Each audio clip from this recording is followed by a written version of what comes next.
अस्सलामुअलैकुम वरहमतुल्लाहि वबरकातुह। मैंने पहले ही कहा था कि कुछ होने वाला नहीं है। देखिए जनाब, 24 मार्च गुजर गई। 24 मार्च को इकरारुल हसन वहां पे पहुंचा। एक बात पर मैं इसको दाद देना चाहूंगा, बहादुर आदमी है, दलेर आदमी है। जो उसने कहा कि मैं वहां जाऊंगा वो वहां पे पहुंचा। लेकिन इसके साथ साथ मैंने ये भी कहा था कि वहां जाने का इसको फायदा कुछ भी होने वाला नहीं है। ठीक है, एक रश हो गया, लोग इकट्ठे हो गए, वाह वाह हो गई, बड़ी तारीफ भी हो गई, लेकिन हुआ क्या? मुझे ये तो बताइए, उसका रिजल्ट क्या निकला? जिस मकसद के लिए गए थे क्या वो मकसद पूरा हो गया? नहीं हुआ। आप बिल्कुल खाली हाथ वापस आए इकरार साहेब।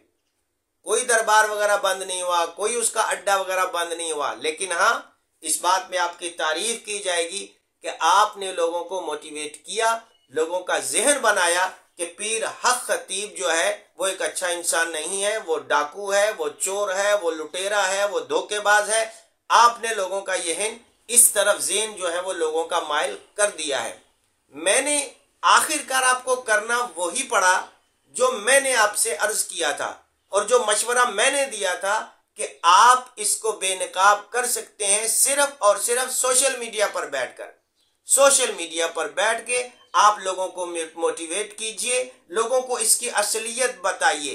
हाँ, इससे ये होगा कि लोग आपकी तरफ माइल होना शुरू होंगे, जो समझेंगे कि आप सच बोल रहे हैं, जो समझेंगे कि आप ठीक कह रहे हैं, आप सबूत भी दिखा रहे हैं, सारे मामलात भी सामने ला रहे हैं, उसकी वीडियोज भी सामने ला रहे हैं, उसकी गुस्ताखियां भी सामने ला रहे हैं, उसके जो ड्रामेबाज धोखेबाज उसके चाहने वाले हैं, जो मिसाल के तौर पे एक्टिंग करते हैं, जो ड्रामेबाजियां करते हैं, वहां पे एक्टिंग करते हैं, जिनके अंदर जिन आ जाता है, वो कैसर साहब जो थे वो भी आपने बेनकाब कर दिए।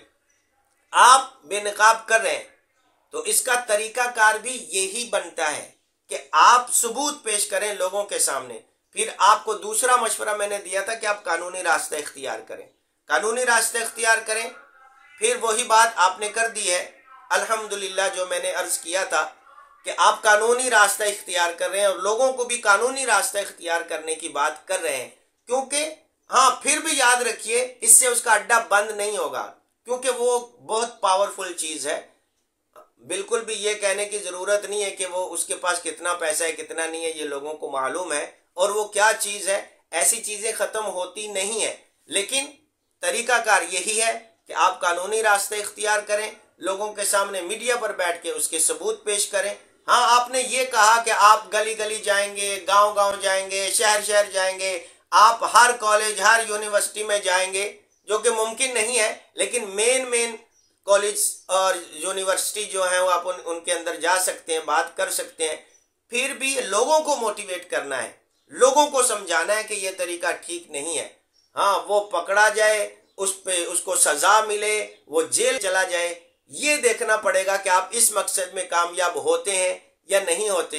लेकिन फिलहाल जो है ये सारे मामला जो हैं वो उसी तरफ जा रहे हैं कि वो क्या उसको कहते हैं, खाया पिया कुछ नहीं, गिलास तोड़ा 12 आने। अब तो 12 आने की बात नहीं, अब तो करोड़ों की बात है भाई, अरबों की बात है। लेकिन बात अभी तक वहीं की वहीं है।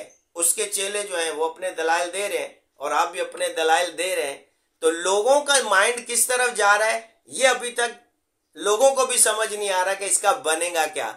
अब जितने भी आप लोग मेरे व्यूअर्स मुझे देख रहे हैं, मुझे देखने वालों से मैं सवाल कर रहा हूं कि आप मुझे बताइए कि अभी तक ये जो सारा सिस्टम चल रहा है, ये सिनेरियो जो सारा आपके सामने तैयार किया गया है, अभी तक इसमें कामयाब कौन जा रहा है? हक खतीब कामयाबी पे है या कि इकरारुल हसन कामयाब हो रहा है? जिस मकसद के लिए इकरारुल हसन आगे बढ़ रहा है, क्या वो उस मकसद में कामयाब हो चुका है या हो जाएगा? आप क्या कहते हैं इस बारे में? अपनी राय कमेंट्स बॉक्स में जरूर दीजिएगा और वीडियो को ज्यादा से ज्यादा शेयर कर दीजिए। अस्सलाम वालेकुम।